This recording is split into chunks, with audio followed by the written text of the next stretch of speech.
Number 3 देखिए, कह रहा है draw the graphs of the equation x is equals to 3, x is equals to 5 and 2x minus y minus 4 is equals to 0। ये कितनी lines हो गई? 3 लाइन्स तो ये हो गई। और कह रहा है also find the area of the quadrilateral. Quadrilateral कितने साइड्स होते हैं? 4। तो 4 साइड्स में से 3 साइड्स तो ये फर्स्ट लाइन, सेकंड लाइन और थर्ड लाइन से बन जाएंगे, और जो फोर्थ साइड होगा वो किससे बनेगा? द एक्स एक्सेस से। ठीक है, यानी कि आपको एक क्वाड्रिलेटरल का एरिया निकालना है जो किससे बनता है? इन तीनों लाइन से और एक्स एक्सेस से बाउंडेड होता है। ठीक है ना। तो सबसे पहले सॉल्यूशन देखिए, अब x इज इक्वल्स टू कितना दिया हुआ है? 3, और हमने आपको बताया था x is equals to something किसके पैरेलल होता है? y के पैरेलल होता है। तो ये y एक्सिस के पैरेलल जाएगा x इज इक्वल्स टू 3। कहाँ से जाएगा? 3 से। तो ये 3 से एक लाइन हम ड्रॉ करेंगे x इज इक्वल्स टू 3 से, जो y एक्सिस के क्या होगा? पैरेलल होगा। ठीक है, तो ये एक लाइन आपको दिख रही होगी, ये वाली लाइन जो y डैश के क्या है? पैरेलल है। और इस लाइन की जो इक्वेशन है वो क्या है? x is equals to 3। इसी तरीके से जो आपकी सेकंड लाइन है, ये तो फर्स्ट लाइन है, जो सेकंड लाइन है वो क्या है? x is equals to 5। ये भी y एक्सिस के पैरेलल होगी। और कहाँ से जाएगी? मेरा शायद थोड़ा सा टेढ़ा हो रहा है क्या, वो आप देख लीजिएगा, भी हम लोग एडजस्ट कर लेंगे उसको। ये x इज इक्वल्स टू 5 से जाएगी। ठीक है, आप ग्राफ पेपर पे करोगे बहुत ही सटीक आएगा आपका। चलो, ये हो गया आपका क्या? x is equals to 5। ठीक है, तो ये इक्वेशन हो गई, मतलब ये x is equals to 5 equation की ये ग्राफ है। सेकेंड लाइन बन गई। अब थर्ड लाइन क्या आपके पास?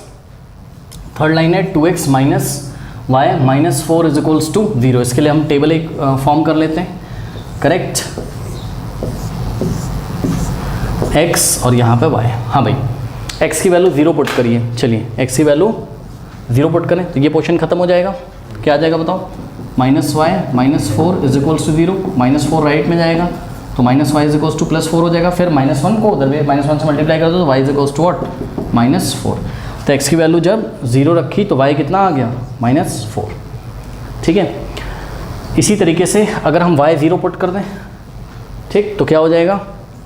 2x। अब देखो ये माइनस 0, ये तो पोर्शन खत्म हो जाएगा, तो माइनस 4 इज y की वैल्यू 0 रखी ना, 4 जाएगा राइट में, तो 2x इज इक्वल्स टू 4, 2 से डिवाइड लग जाएगा तो x की वैल्यू कितनी आ जाएगी? 2। ओके, तो y जब हमने 0 रखा तो x कितना आ गया? 2। एक और पॉइंट अगर आपको लेना हो तो आप ले सकते हो, कोई बहुत बड़ी बात नहीं है। इनफ है इतना मेरे ख्याल से। इनफ है ना। अगर लेना हो तो आप y को 2 ले लीजिए फिर। ठीक है, तो y को 2 अगर आप लोगे तो क्या हो जाएगा? ये 2x माइनस वाई की value 2 minus 4 is equals to 0। तो 2x minus minus plus sign लगेगा माइनस का, माइनस 6 इज इक्वल्स टू 0। तो 2x इज इक्वल्स टू 6 जाएगा राइट में, पॉजिटिव हो जाएगा, और 2 से यहाँ डिवाइड लगोगे तो x की वैल्यू कितनी आ जाएगी? 3। यानी कि जब y आपने कितना चूज़ किया? 2, तो x कितना आ गया? 3।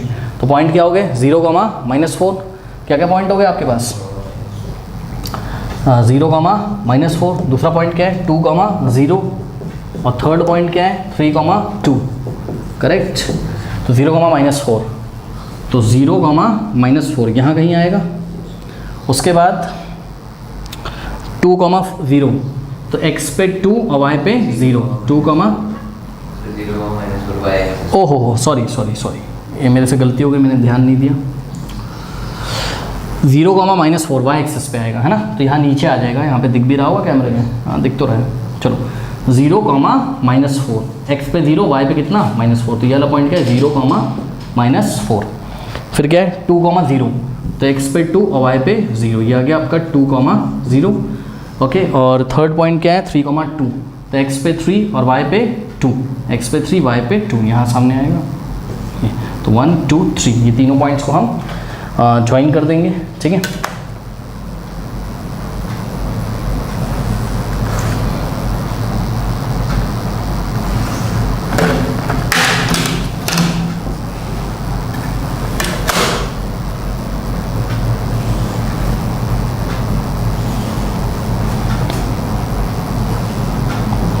ठीक है। और ये वाली जो लाइन है इसकी इक्वेशन क्या है?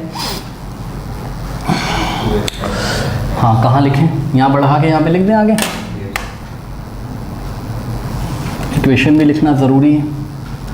तो ये जो इक्वेशन है हमारी लाइन की, ये है 2x minus y minus 4 -4 is equals to 0, ये थर्ड लाइन है। तो अब मुझे बताओ क्या आपको कोई कोऑर्डिनेटर दिख रहा है? बिल्कुल दिख रहा है। देखो अगर हम ये वाले पॉइंट का नाम A रख दें, इसका नाम अगर हम B रख दें, और इसका नाम अगर हम C रख दें, और इसका नाम अगर हम D रख दें, तो ध्यान से चेक करो A B C D एक कोऑर्डिनेटर है। किससे किससे बन रहा है? ये रही फर्स्ट लाइन, ये रही फर्स्ट लाइन, ये रही सेकेंड लाइन, ये रही थर्ड लाइन, 3 लाइन तो ये हो गई, और नीचे क्या है? X axis. ये सी डी किसका पार्ट है? एक्स एक्सिस का। तो this is the coordinator A B C D bounded by 3 lines and the x axis. ठीक है, तो अब इसका हमको क्या निकालना है? एरिया। ठीक है, तो इतना कॉपी कर लीजिए। तो मैं इसको हटा दूं, कर सकते हो? हटा दें, चलो। अब देखो, अब मुझे ये बताओ ये कोऑर्डिनेटर का नेचर कैसा है? कैसा कोऑर्डिनेटर है? ट्रेपीजियम है। एरिया ऑफ क्वाड्रिलेटरल, कोऑर्डिनेटर जिसके 4 साइड होते हैं, और ट्रेपीजियम भी तो एक क्या है? कोऑर्डिनेटर है। ट्रेपीजियम की खासियत बताइए, ऑपोजिट साइड्स का एक पेयर पैरेलल होता है। और आप ध्यान से चेक करो क्या कि BC is parallel to what? AD। ये ट्रेपीजियम है। रीजन हम लिख देंगे सबसे पहले अपनी कॉपी में क्या कि ABCD is a trapezium. Why trapezium? Since BC is parallel to, BC parallel है किसके? AD के। पैरेलल का साइन है, BC is parallel to what? AD। क्योंकि क्यों पैरेलल है? क्योंकि ये लाइन क्या थी? x इज इक्वल्स टू 3, ये y के पैरेलल थी। x इज इक्वल्स टू 3 का ही तो पार्ट है कौन? BC। तो BC भी किसके पैरेलल है? y के। और इसी तरीके से ये जो AD है ये किसका पार्ट है? x is equals to 5, x is equals to 5 किसके पैरेलल था? y के। यानी कि AD भी पैरेलल है y के। तो अगर BC भी पैरेलल है y के और AD भी पैरेलल है y, तो BC पैरेलल किसके हो जाएगा? AD के। बात समझ में? तो एरिया ऑफ ट्रेपीजियम का फॉर्मूला क्या होता है? ये होता है 1/2 into sum of parallel lines into distance between parallel lines. ठीक है, तो 1/2 into sum of parallel lines, sum of parallel lines into what? यही मैं आगे लिख दूं, distance between what? Parallel lines. मतलब समझो जरा, यहाँ पे पहले मैं आपको समझा देता हूँ। मान लो ये एक ट्रेपीजियम है, तो इसमें ये इसके पैरेलल है। अब इन दोनों के बीच का डिस्टेंस ये नहीं होता है ना, डिस्टेंस हमेशा परपेंडिकुलर होता है। डिस्टेंस हमेशा मतलब यहाँ से एक परपेंडिकुलर अगर आपको ऐसा मिल जाए तो वही क्या होगा? डिस्टेंस होगा। तो आओ जरा देखते हैं। 1/2 इंटू, देखो सम ऑफ पैरेलल लाइंस, इसमें पैरेलल कौन कौन है? BC और AD। तो BC और AD का सम होगा, यानी कि BC प्लस AD इंटू, हाँ भाई, BC और AD के बीच का परपेंडिकुलर डिस्टेंस बताओ कौन है? BA है कि CD है? CD है। क्यों? क्योंकि ध्यान से चेक करो, ये वाली जो लाइन थी ये x एक्सेस के क्या है? परपेंडिकुलर। क्यों परपेंडिकुलर है? क्योंकि ये लाइन y एक्सेस के पैरेलल थी, और y एक्सेस x एक्सेस पे परपेंडिकुलर होता है, तो ये लाइन भी तो x एक्सेस पे क्या होगी? परपेंडिकुलर। तो ये 90 है कि नहीं, ये बताओ। अब देखो ये वाली इसके पैरेलल है। अब आपको लेट जाओ ऐसा करके, और फिर देखो जरा, ये पैरेलल है इसके, तो यही तो परपेंडिकुलर डिस्टेंस है CD, दोनों के बीच का डिस्टेंस। ये डिस्टेंस का मतलब परपेंडिकुलर डिस्टेंस। तो यहाँ हम क्या लिखेंगे? CD। अब बस लेंथ मेजर कर लीजिए और लिख दीजिए। चलिए देखते हैं। हाँ भाई, ये पॉइंट B के कोऑर्डिनेट बताइए क्या है? 3,2। 3,2। पॉइंट A के कोऑर्डिनेट क्या है? मेरा ग्राफ तो ठीक से नहीं आ रहा होगा, फिर भी हम कोशिश करते हैं। कितना आ रहा है? 5,6 आ रहा है तुम्हारी कॉपी में? हाँ, सही आ रहा है। मेरा सही नहीं आ रहा बच्चों, आप देख लीजिएगा। ये आ रहा है, एक्चुअल में लाइन यहाँ से निकलना चाहिए था थोड़ा सा, ये यहाँ से 6 के सामने से। तो ये जो होगा ये होगा आपका 5,6। मेरा देखने में 5,5 लग रहा है, ग्राफ तो है नहीं, इसलिए थोड़ा सा प्रॉब्लम होगी। ठीक है, और पॉइंट C के कोऑर्डिनेट क्या है? 3,0 है ना, 3,0। और ये वाला जो D पॉइंट है इसके कोऑर्डिनेट क्या है? 5,0। हाँ भाई, चलो देख के बताओ। 1/2 इंटू BC की लेंथ कितनी है? B से लेके C तक ये कितना है? 2 यूनिट। अरे y कोऑर्डिनेट जो होगा वही उसकी लेंथ होगी 2, प्लस AD की लेंथ कितनी है? AD का y कोऑर्डिनेट क्या है? 6। ठीक है, तो ये हो जाएगा 6 और इंटू इन पैरेलल लाइंस के बीच का डिस्टेंस 1 स्टेप 2 स्टेप, दिखाई पड़ रहा होगा साफ साफ। सी, ये सी पॉइंट सी और ये पॉइंट डी, सी से लेके डी तक 1 स्टेप 2 स्टेप। एक और तरीके से कर सकते थे, कैसे? 5 में से माइनस कर देते क्या? 3।